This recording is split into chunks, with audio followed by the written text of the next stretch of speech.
क्या बताएं। क़यामत थी वो, क़यामत।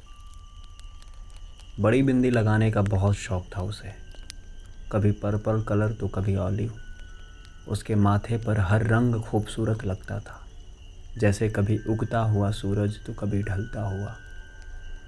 हमारे हर सवाल पे जवाब के बदले में एक और सवाल खड़ा कर हमें निशब्द कर देती थी। आदत थी उसकी।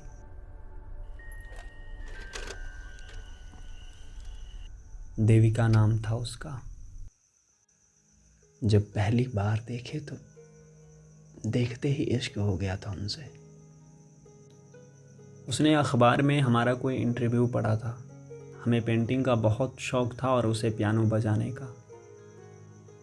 उससे मिलने से पहले हमें हर जगह रंग ही रंग दिखते थे, और उसके मिलने के बाद हर रंग में वो हमारी पेंटिंग के एग्जीबिशन में आई थी। वो पेंटिंग जो उसे सबसे ज़्यादा पसंद आई थी, वो उजड़े हुए रात के रानी के फूल वाली थी। उसमें रंग भी कुल 4 ही थे: भूरे सूखे पत्ते, काली डंठल, मुरझाई हुई पीली पंखुड़ी और नारंगी रंग की दरकती दीवार। पेंटिंग ख़रीद के उसने बोला, ऑटोग्राफ प्लीज़, और हमारा दिल ले गई। देविका कलकत्ता की रहने वाली थी और दिल्ली में एक पत्रिका के लिए लेख लिखती थी। धीरे धीरे हमारे हर एग्जीबिशन में पहुंच जाती थी वो, और सबसे नीरस तस्वीर ख़रीद के बोलती, ऑटोग्राफ प्लीज़। हम हंसते और पूछते, तुमको सबसे नीरस पेंटिंग ही क्यों पसंद आती है? तो पलट के जवाब देती, पुराने दिन नज़र आते हैं मुझे आपके पेंटिंग में, पीड़ा जो जी के बड़ी हुई हूँ मैं, और पसंद तो अभी आ ही गए हैं साहिल बाबू। देखिए ना, सिर्फ नीरस चीज़ें पसंद नहीं आती मुझे, और हमें निशब्द करके हंसने लगती। धीरे धीरे मुलाकातें हर हफ्ते होने लगी। 70 के दशक में इश्क टेलीफोन पे होने लगा। चांदनी चौक के मोती सिनेमा में हमने पहली बार साथ में हीर रांझा देखी। मेरा नाम जोकर, जॉनी मेरा नाम, पहचान। हर महीने हर हफ्ते हम सिनेमा घर में पाए जाते। वो पहली दफ़ा था जब हमने उसकी उंगलियों को छुआ था। ये दुनिया, ये महफिल मेरे काम की नहीं। गीत सुन के हमारा हाथ पकड़ के रोने लगी थी वो। उसको रोते देख हम भी रो दिए थे।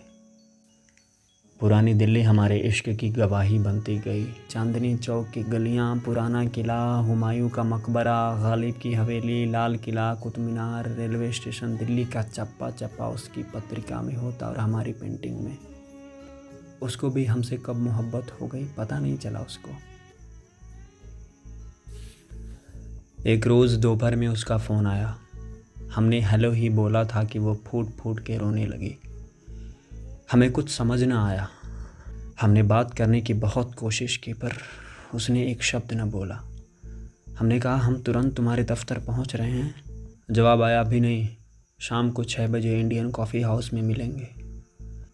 हम 4 बजे ही दफ्तर से निकल लिए और 4:15 पे देविका का इंतज़ार करने लगे। दिमाग में बस उसका रोना चल रहा था, न जिया जा रहा था न मरा। देखते ही देखते 6 बज गया। 6 से 6:15 तक 100 बार घड़ी देखी होगी हमने। ना वक्त गुजर रहा था, ना वो ही आ रही थी। इंतज़ार करते करते 8 बज गए। हमने सामान उठाया और उसके घर की तरफ रवाना हो गए। घर पहुंचे तो पड़ोसियों ने बताया कि वो तो वापस कोलकाता चली गई।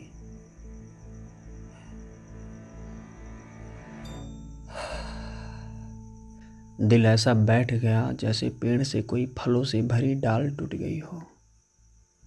हम कुछ न बोल सके, कुछ पूछ न सके। उस रात आंखों से खून गिरा था हमारे। खुद की सुध न थी। दिमाग में पता नहीं क्या क्या चल रहा था। पैदल घर पहुंचे तो 11 बज चुके थे। उस रात वक्त 12 सीढ़ियों पे जाग के काट दिया गया। अगले दिन जल्दी ही दफ्तर चले गए, इस इंतज़ार में कि कब देविका का फ़ोन आ जाए। हफ्तों बीत गए, महीनों बीत गए, पर कोई फ़ोन ना आया, कोई खबर नहीं मिली। एक शाम देविका के पुराने घर के सामने जाके उसे ताकने लगे और यादों में खो गए। पीछे से देविका की बुआ आई और बोली, साहिल बाबू कैसे हैं? हमने मुस्कुरा के औपचारिकता पूरी की और आशा से देविका के बारे में पूछा। उसकी बुआ ने बताया कि कुछ रोज़ पहले ही उसके पेट में असहनीय दर्द हुआ था। डॉक्टर को दिखाया तो जांच में पता चला कि वो अब कभी मां नहीं बन सकेगी। और जिस दिन रिपोर्ट आई उसी शाम हम दोनों कलकत्ता के लिए रवाना हो गए। हमने बुआ से कलकत्ते वाले घर का पता लिया और अगली सुबह कलकत्ता निकल गए। 20 घंटे की यात्रा करके हम उसके दर पर पहुँचे। दरवाज़ा खटखटाया तो उसकी माँ बाहर निकल के आई। देविका के बारे में पूछा तो उन्होंने ऊपर से नीचे घूर के देखा और पूछा, साहिल? हमने जवाब में हाँ कहा और उन्होंने हाथ पकड़ के सोफे पर बिठा दिया और आंसू पोंछते हुए देविका को बुलाने अंदर चली गईं। एक एक सेकंड का इंतज़ार ऐसा था जैसे अंतिम पलों में जीने के एक एक पल का होता है। उस शाम 6 बजे से इस घड़ी तक के इंतज़ार में हम लाख बार मरे थे। हर सू मरे थे, हर पल मरे थे। पायल छनकाती हुई वो अंदर आई ही थी कि हम दोनों एक दूसरे को पकड़ के रोने लगे।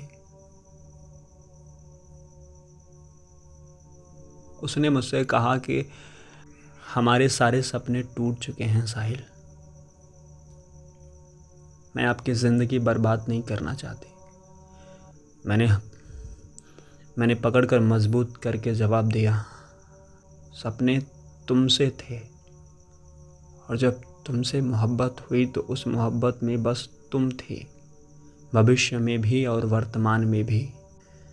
नीरस पेंटिंग बनाना छोड़ दिया हमने और अखबार से लिपटी हुई पेंटिंग दे के कहा, ये तुम्हारे लिए है।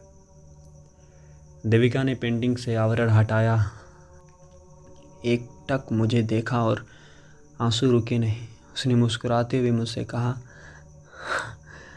ऑटोग्राफ प्लीज़, और मेरे सीने में आकर छुप गई।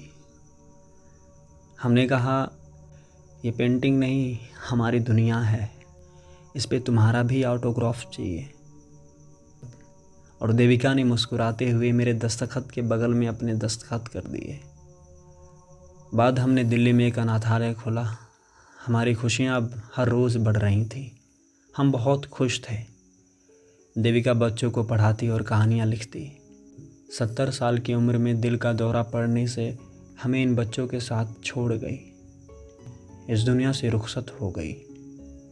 उसके गुजरने के बाद हमने अनाथालय का नाम उसी के नाम पे रख दिया। रिसेप्शन के सामने एक पेंटिंग टंगी है जिसमें हूबहू देविका की शक्ल की एक औरत अपनी बेटी को पियानो बजाना सिखा रही है। और हाँ, वो इकलौती ऐसी पेंटिंग है जिस पे हमारे और देविका दोनों के दस्तखत हैं।